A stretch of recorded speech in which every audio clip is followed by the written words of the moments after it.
السلام علیکم ورحمت الله وبرکاتو. ګرانه لیدونکو او اوریدونکو، ګرانه زده کوونکو، څرنګه چې تاسو پوهیږئ معلوم پروګرام یو ښوونیزه برنامه ده چې په دغه پروګرام کې مونږ هره اونۍ یو ګردي میز لرو چې خپله د زده کوونکو د پوښتنې او د کومنټونو ځواب لپاره. اوس هم راځو مونږ د فیزیک مضمون ده، په فیزیک مضمون باندې خبرې کوو. مخکې د هر څه نه ګرانه زده کوونکو، زه ډاکټر یاسمین معصومي یم، ستاسو د فیزیک مضمون استاد یم په پښتو ژبه باندې. ګرانه زده کوونکو، زموږ د دغه برنامې نه په دوه ژبه باندې دري او پښتو ژبه فیزیک او دري دوه کتابونه اپلوډ کیږي او تدریس کیږي. ګرانه زده کوونکو، تاسو کولی شئ چې په هره ژبه باندې چې ستاسو افهام او تفهیم ژبه یې تاسو پرې ښه پوهیږئ کولی شئ مونږ درسونه تعقیب کړئ. راځئ ګرانه زده کوونکو چې اوس لاړ شو کومنټونه وګورو چې مونږ کوم ګرانه زده کوونکو مونږ ته کومنټ ایښی او د هغوی پوښتنه څه شی ده. څرنګه چې تاسو برنامه به لیدلی ګرانه زده کوونکو، زموږ د فیزیک تر دغه لسمه جلسې لسمه میز پورې یو جلسه اپلوډ شوي دي چې په دې جلسه کې مونږ یو ګرانه زده کوونکو چې کومنټ ایښی ده لیکلی ده: سلام علیکم ډاکټر صاحب محترم، په هیله چې صحتمند اوسئ. ستاسو درس ماته ډیره ګټوره تمام شو. زه نازیه یم، د کانکور آمادګي وایم. تاسو نور کوم مضامین درس ورکوئ او کله اپلوډ کیږي چې زه ورنه مستفید شم؟ ګرانه زده کوونکو، نازیه جان مونږ ته کومنټ ایښی ده. د دې کومنټ ډیره زیاته مننه نازیه جانې چې مونږ درسونه ګوري او د دې درس نه تاته ګټه ورسیږي. او زمونږ اصلي هدف هم همدا ده چې مونږ د دغه ویډیوګانې او مونږ د دې برنامې نه مونږ ګرانه زده کوونکو ته ګټه ورسیږي. زه په دې ډیره خوشحاله سم چې تاسو د دې برنامه نه څه ګټه اخیستې ده. او ګرانه زده کوونکو، مونږ اوس مهال سیدي دوه کتابونه، یو د ریاضي او بل فیزیک، په دوه ژبه باندې په دري او پښتو ژبه باندې کار پې روانه ده او په دې دوه مضمون باندې مونږ کار کوو. تاسو کوشش وکړئ چې جلسې ټولې مسلسله تعقیب کړئ تر څو ورڅخه ګټه واخلئ او په خپل روزمره ژوند کې د هغې څخه استفاده وکړئ. راځو ګرانه زده کوونکو بل کومنټ ته.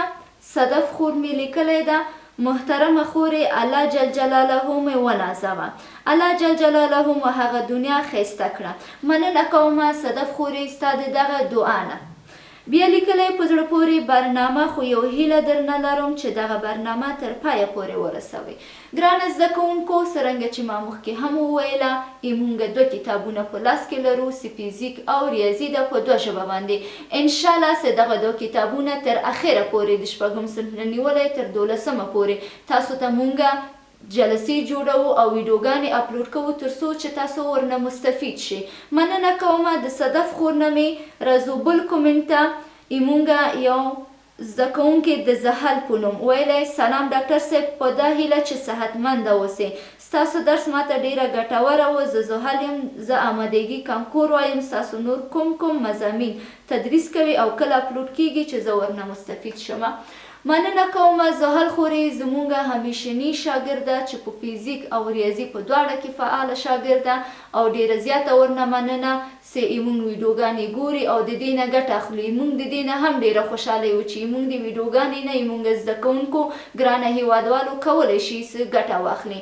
مننه کوم د ټولو ګرانه زده کوونکو نه چې مونږ ته کومنټ ایښی وله او ټول زده کوونکو ته زما دغه توصیه ده چې تاسو غواړئ خپله علم ته پرمختګ ورکړئ، د معلوم پروګرام ویډیوګانې وګورئ. په دغه ویډیوګانې ډیره په زړه پورې او ډیره ګټوره درسونه د ریاضي او فیزیک دي اوس مهال لپاره.